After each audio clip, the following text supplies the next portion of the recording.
I thought it was really good. Yeah, I like the movie. Mm-hmm. Yeah, I think people should just see it for yourself. But we are going to talk about some spoilers, I think, later on. So there will be a spoiler section. We will warn you about it beforehand. It's always hard to do these reviews where you don't spoil things because you kind of just want to sit and talk about the movie, but then, you have to be careful because, you don't want to spoil it for anybody. Yeah, fresh off of just seeing it, I was very... I didn't really look at it at much. I saw the trailers, but other than that, I kind of just went into it open-minded. I didn't want to be too hyped or anything. Before we jump into this, I just want to try to remember, what did you think of Force Awakens? Did you like that movie? You know what? I watched it again a few nights ago to get prepared for this one again, and I liked it. I didn't think it was that special. Let me put it this way. I think my same reaction to Force Awakens was I was really excited after seeing it. Never thought in a million years you'd see the original Star Wars cast together. The excitement kind of faded for the first movie. I don't know how I'm going to feel about this one, Episode 8, a year from now. But right now, having just seen it, I'm like, I'm excited. I'm still, what's the word, buzzing. I'm still buzzing from it. Yeah. I still maintain that Return of the Jedi was the perfect finale for me. I think that all these movies are pointless. However, I think they're doing a really good job to continue Star Wars to the best possible way. I think the cast is great, specifically Daisy Ridley and Adam Driver. Yeah. Ren and Rey, I think they're both great characters, and a lot of things they did in Force Awakens are starting to pay off now. So I really think they're doing a good job rebooting it, but at the same time keeping it connected with the Star Wars legacy and keeping the old characters there. We obviously Force Awakens, we got to see Han Solo and Leia, and this time it's a lot more of a Mark Hamill, Luke Skywalker, as we all know. Yeah. So he was fantastic. He was great, and he also it's cool that he had his own story. It wasn't really just a thrown in thing. It was he was really part of it. He really was. So I think they're doing a great job with these new movies, even though nothing will ever match the original trilogy. Right. But how can you expect it to? Yeah. I mean, I think you have to kind of throw that out the window if you're going to go see these movies. I mean, if you grew up with the original movies, it's never going to top the real Star Wars trilogy. It's never going to happen because it can't. It makes you wonder. It's what did those movies do that was so unrepeatable? Right. I think it had a lot to do with when they came out. And the fact that they ended, when you saw Return of the Jedi, like you said, it's that was the end of the story. Nothing can really happen after that. And now we're seeing what happens after that. Yeah. So like you said, it's unnecessary, which I agree with. The only one I felt was necessary, personally, was Revenge of the Sith, because we got to see that whole tragic finale, that whole of that story, seeing Anakin become Vader, the Palpatine becoming the Emperor. So that at least seemed like it was a part of the story. It was a puzzle piece that was welcome to me. I'm glad you brought up the prequels, because my main sort of thought about this is, with the first three movies, 1, 2, and 3, I'm not a fan of those, and a lot of people weren't. But I think the reason I never really cared about them is because what's going to happen, because in A New Hope, just the fact that A New Hope exists, you already know where the story is going. So there was... I know you usually say that about prequels. A lot of times you feel why... You said one time, why go backward? Why not go forward? And not to say that I didn't enjoy the prequels at all. There are moments in the prequels here and there that I enjoy, but I kind of feel all of those feelings just get washed away, because it's what's the point? I already know what's going to happen. I've already seen the end of the movie. I don't care. You know how the story's going to go. Yeah, you know how the story's going to go. But about this one, about these new ones, I feel we all know that Force Awakens was very derivative of New Hope. And as you know, I expected this one to be very derivative of Empire Strikes Back, which it was, but it was also very derivative of Return of the Jedi. And I kind of feel like this is a trilogy, right? They are doing Episode 9. It feels like this was the end, right? I feel like, I mean, speaking very vaguely, I just feel like a lot happened in this movie. I felt like I was watching a part 3. I know exactly what you're saying. Yeah, like this movie did a lot. Yeah. So it did. I think that they were brave to do that. I remember when we saw, you know, the Transformers movies when we were kids and Optimus Prime dies. I mean, they were brave in that some of the things that happen in this movie you don't think are going to happen until Episode 9, but they happen here. And I really, really enjoyed that this actually did new things for Star Wars. With Force Awakens, I felt like they didn't do much. They introduced new characters, and I felt like with Force Awakens there was a lot of fan service. Like, oh, here's a shot of the Millennium Falcon, and here's the R3CP, you know, R2D2, and you know, every 5 minutes it's just like, oh, we're showing you things you're nostalgic for, and I think that this movie finally, after all these years, we're getting the next real story where new things happen, but still throwing in a lot of old things. Like, still there's a lot of throwbacks. There is, but they're finally taking stuff, and I feel like they're finally doing something new. Like something's starting to come out of all this. Yeah, and I don't want to get into spoilers really, but they do some new things. I won't say what, but they do some new things with the Force, which I like that they were not afraid to try out new things, because what's the point of going to see these movies if nothing new is going to happen? If you're just going to stick to formula and not make up anything new. That's the point of making a movie, is to be creative and come up with new things. And I thought that they did a good job with that, and that made me happy. Yeah. How would you rank the Star Wars movies if you were to like just the episodes? Maybe make it a little easier, not like the side movies, not like Rogue One and all that. Yeah, I mean, if you want to, right? But okay, I can do that. Okay. For me, number 1 is a toss-up between Empire and New Hope.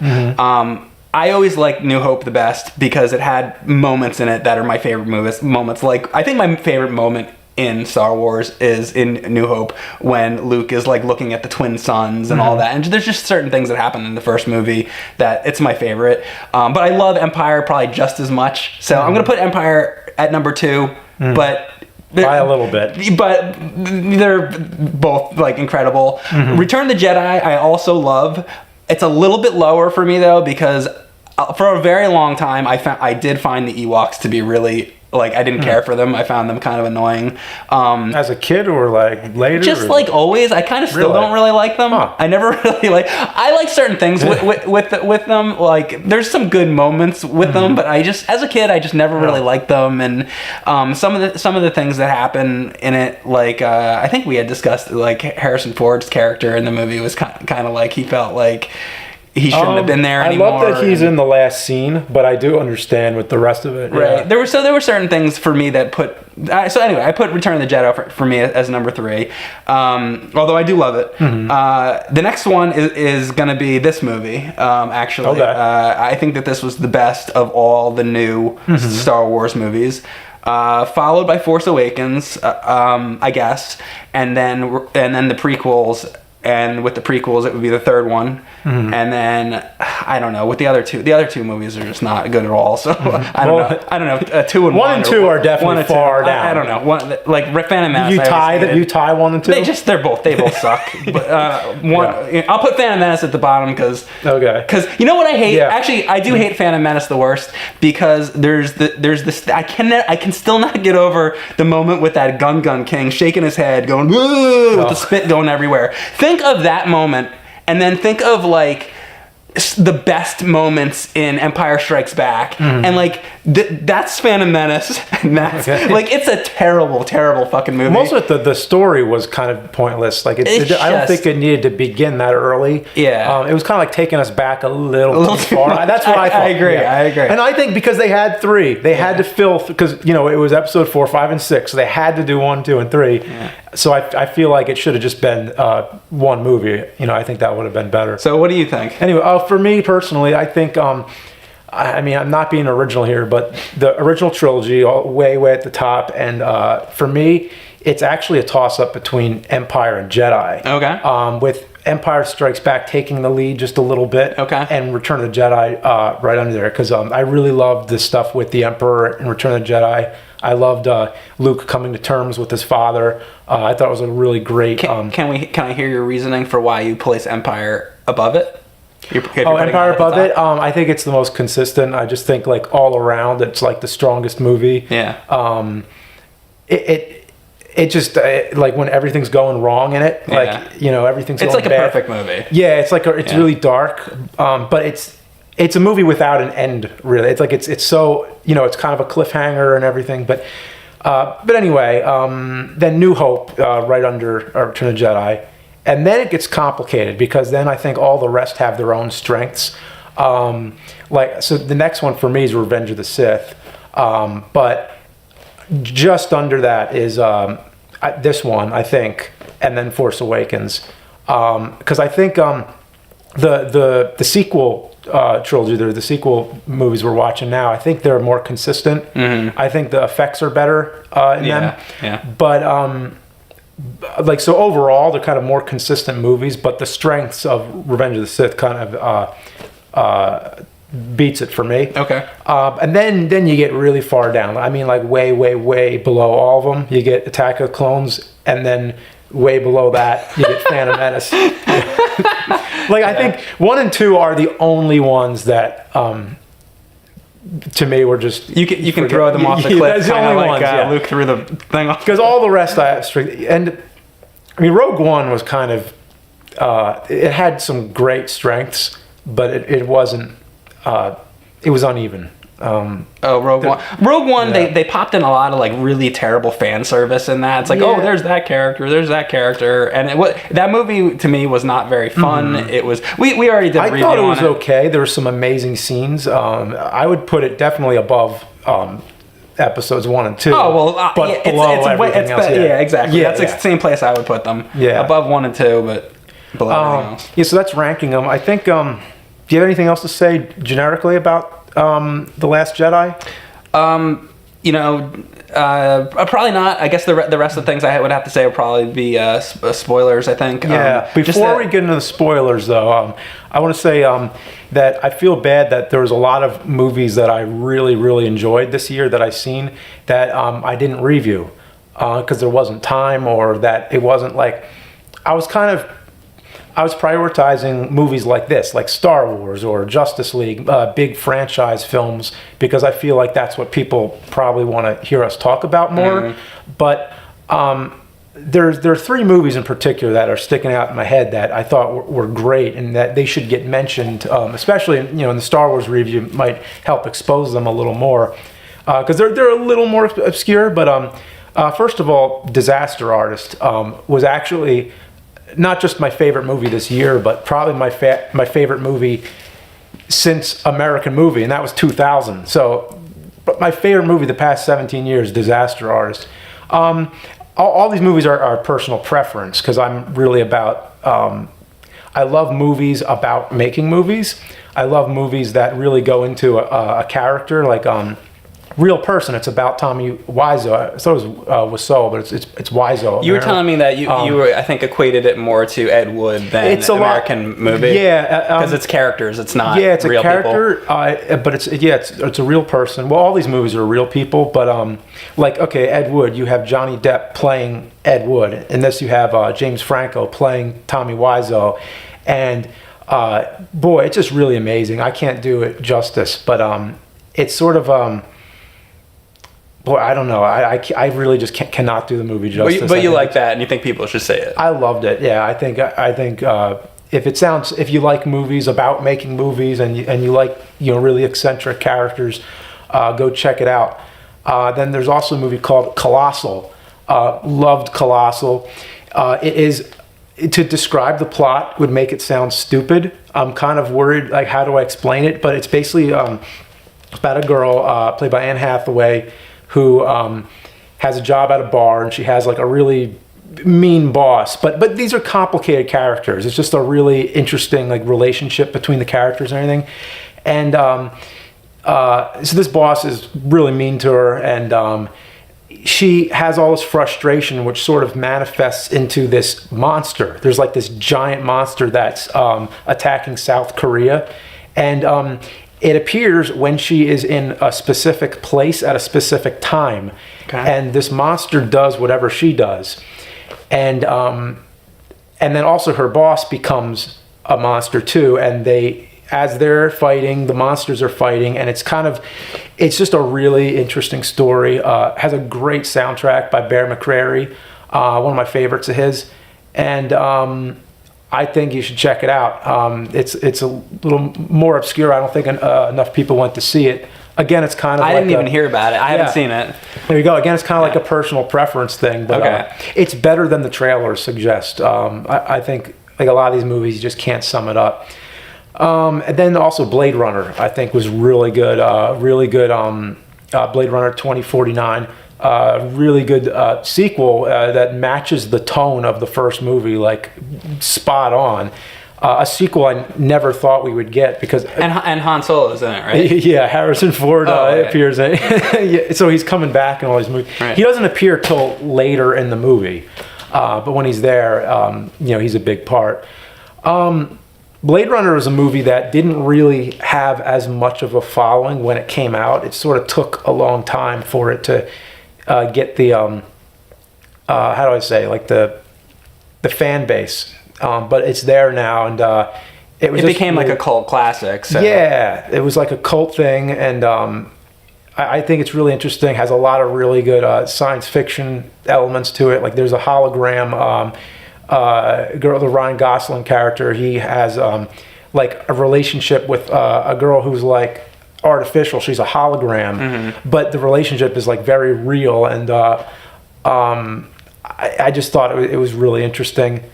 Also, again, it's another one of these sort of movies where it reboots with like a new character, like Ryan Gosling. He's like the main character in it, but you have the old Blade Runner. You have Harrison Ford in it, sort of like, hovering over. So it's a great way that I think they're doing a lot of these new they're rebooting these franchises, but doing it the right way and having the old characters pass the torch.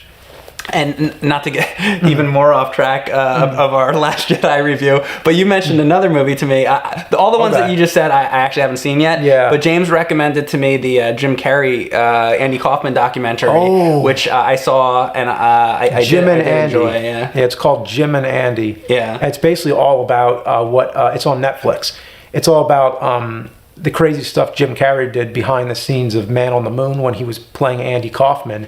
And Jim Carrey's a method actor, and he doesn't very often play real people. And he's playing Andy Kaufman. He's playing a real person, and he approached that role deciding that he was going to go onto the film set and just be Andy Kaufman and do all the things that Andy Kaufman would do.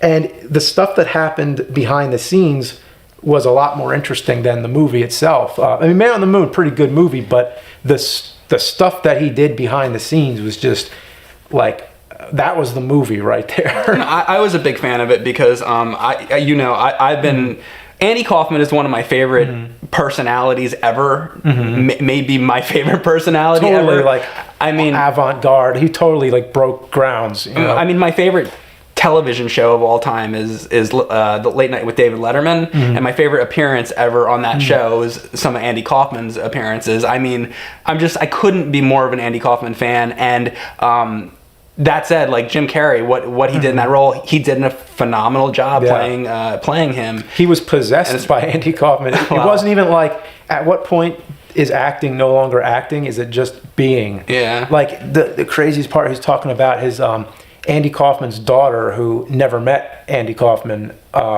visited the set and talked with Jim Carrey, but as if it was her father. And of course, he is in character. He's Andy Kaufman the whole time, and it was just like really emotional. Well, some of the things, it's like he's talking about embodying You know, he's like I became Andy Kaufman and all this stuff, but then he does things that are like definitely things that Andy Kaufman would not have done. Like when he's with Jerry Lawler, and Jerry Lawler's like, hey, like I used to work with Andy Kaufman, and we set things up. It was set up, and then and then Jim Carrey's like throwing things at him, and anyway, Jim Carrey antagonized him for real. And I mean, I definitely think he took it way too far, and that it was not appropriate, and that, you know, but anyway. Great movie, great documentary. Why don't we get into talking about the spoilers now?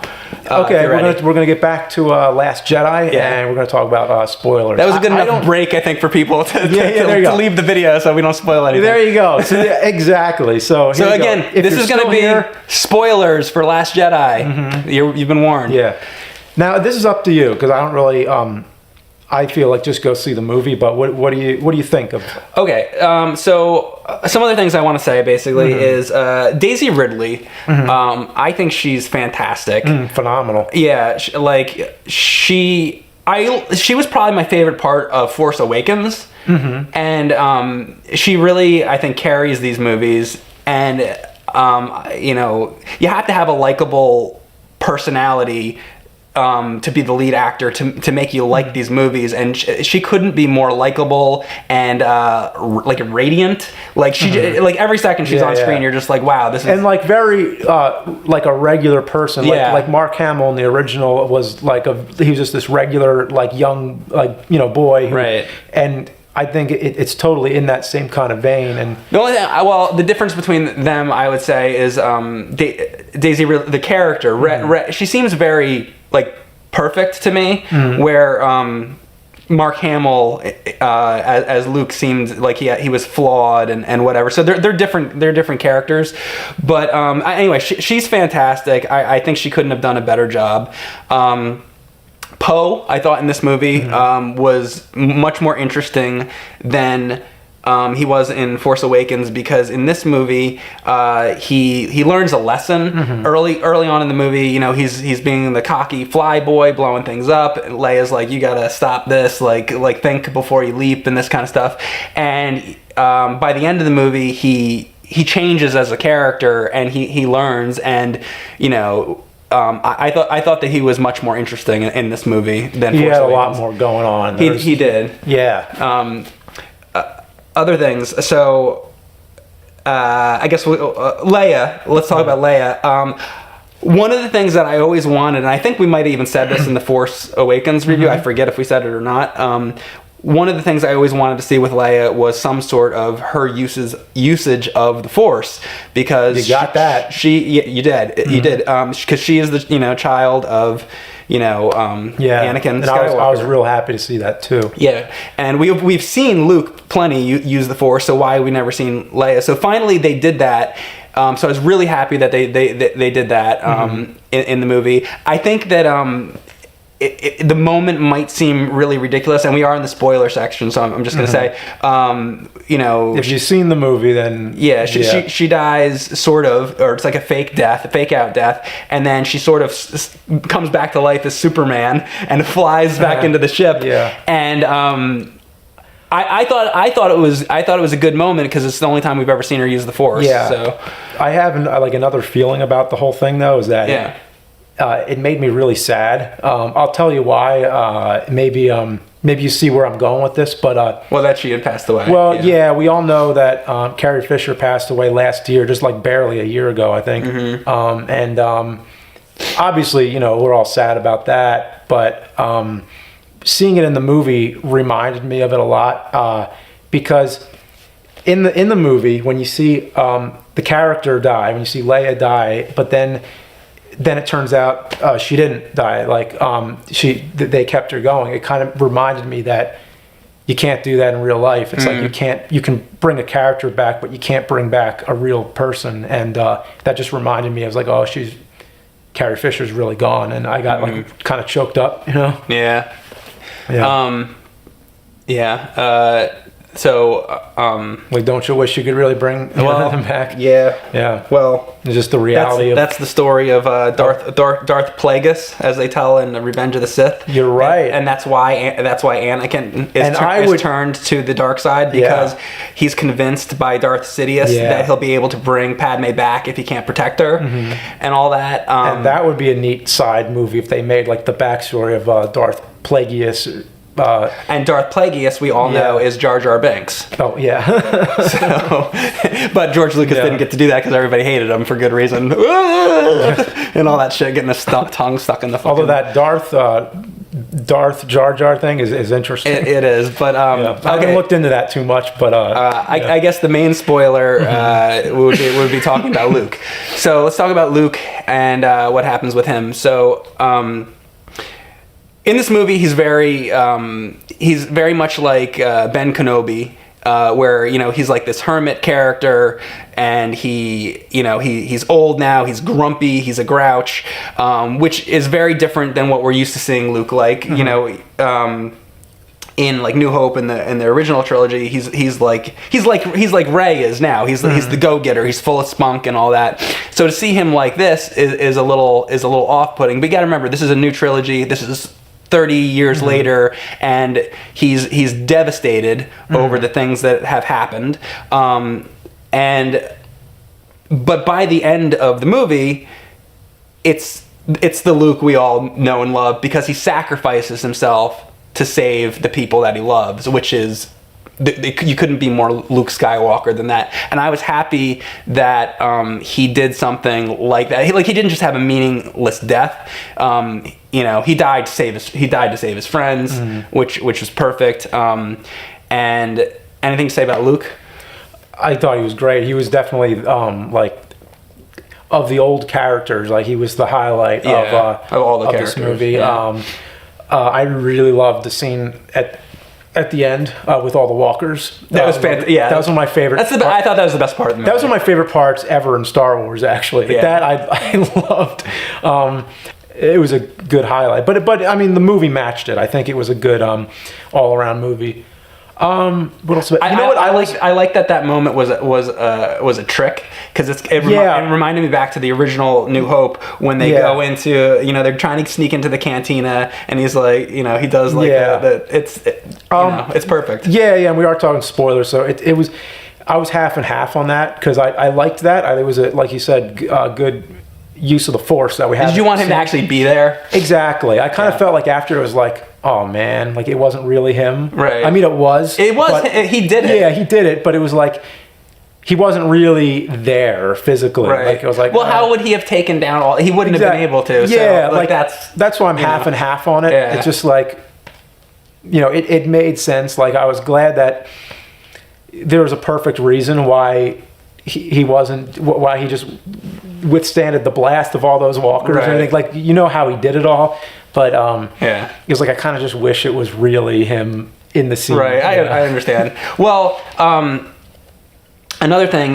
So Yoda also in the movie. That was great. That was because that they're going to keep throwing in like some old characters here and there. So we got to see another movie with Vader, with Rogue One. We got Yoda in this one, and I love that they made him look like how Yoda should look. He looked more like he did like an Empire. Yeah, I don't know. Did they use a puppet in this? Well, I don't know. I would assume it's probably CG. If it's CG, they did a good job. I don't know if they used the puppet or not, but assuming that they used CG, I thought they did a good job with it. And the other thing about it is, at this point in the movie, he's a Force ghost. Yeah. So like with ghosts, I think you can excuse. I can excuse the CGI, because like. It's a ghost at this point. If Yoda was alive in the movie, then at that point I would want him to definitely be like physical. Yeah, and see, because I haven't looked anything into this, I just wanted to be surprised by this movie. But it was Frank Oz, right? I don't know. Okay, I think it was. Yeah, I would imagine it sounded like him, and you can tell after a lot of years how people's voices changed a bit. Yeah. So I could tell it was really him, and I prefer that. I'd prefer it to be the original voice for as long as they can. Right. Like I heard a lot of people saying that James Earl Jones's voice in Rogue One was a little bit different.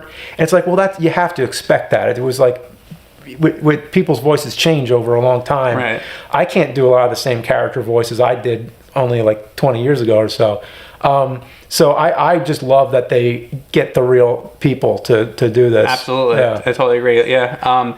And one more thing I wanted to talk about, which is something I'm a little unsure of, but I had heard people talking and saying that they were angry that Rey's parents are supposedly just nobodies. They're just like people from Jakku or whatever, and they're just nobody.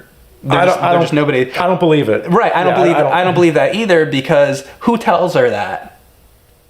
Yeah. Kylo Ren tells her that. Yeah. Which he's trying to force her to the dark side. Do you believe a word Kylo Ren says? Now, I'm fine with it either way, because I'm fine just to see what else happens. But I never have closure on any of these. I always just think like, oh, well, they might explain something else in the next movie. And they have to. Yeah. So because let's just say for a second though that that's true. Let's say Kylo Ren is telling the truth and that her parents are nobody. Well, if her parents are nobodies, then why does she have the Force?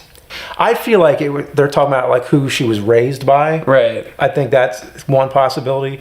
Right. Like, Luke was raised by his uncle. Same and thing. his aunt. Somebody dropped her off there. Yeah. Or it doesn't fucking matter, because it's like I like the idea of it not having to be a lineage. I like the idea of people being individuals and being able to, choose their own destiny, to be able to be somebody who you're not expected to be. Or they could go the route of like what happened with Anakin, how like there was no father or whatever. Yeah, exactly. There you go.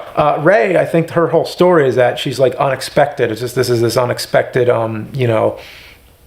It's the Hobbit, the unexpected journey. It's like it's a classic kind of tale. Sure. So, yeah. So I could see it all different ways. Yeah. Anything in the movie you could say that you really didn't care for? That I really didn't care for. There wasn't anything to me that was off-putting. There was like nothing major. I still it was a casual experience. Like, it wasn't really, I got excited, my heart was pounding a little by the end, but it was still mostly just, it was a popcorn action film. I don't think it was like anything amazing, but it was good, and it did everything that you'd expect. Yeah, it delivered. I liked the movie a lot. The only part of the movie that was a little boring to me was when they go to Atlantic City to the horse races for like 25 minutes. I was like, all right, well, that part I was a little, because you have all this awesome stuff going on, and then they're like, all right, let's go to the casino for a little bit, and it's like, all right, I don't know, I could have done without that, but the movie was fantastic, I thought, and highlight of the movie by far was Mark Hamill's performance. He completely steals the movie. Oh yeah. What I like is that Mark Hamill's acting improves with everything he does. I think just like Luke the Jedi becoming more and more of a master, like he becomes more and more of an acting master. Yeah. Because like look at his performance in New Hope. Like, it's good, but it's like you can tell it's kind of like a like a more amateurish role, like he's just starting out more, but with every installment, he gets better. That's true. Yeah, and everything else he does, the Joker, and he's awesome. Every time you see him in anything, he's good. Yeah, and I love that he totally gets the whole the fanfare of Star Wars. He gets it all, and he toys around with it with the fans, and he's hilarious in real life. And I think why he's so good in the movie is that he's hilarious in the movie. There's a lot of funny things that he does in the movie that he's just fantastic. So yeah. Cool. So, I hope you see it and enjoy The Last Jedi, and enjoy the last review of the year, the last big, major one. I'll be posting a couple Christmas reviews, and also, excuse me, another nerd video coming for you soon. One more. So I hope you enjoy your holiday season, and we'll see you in 2018.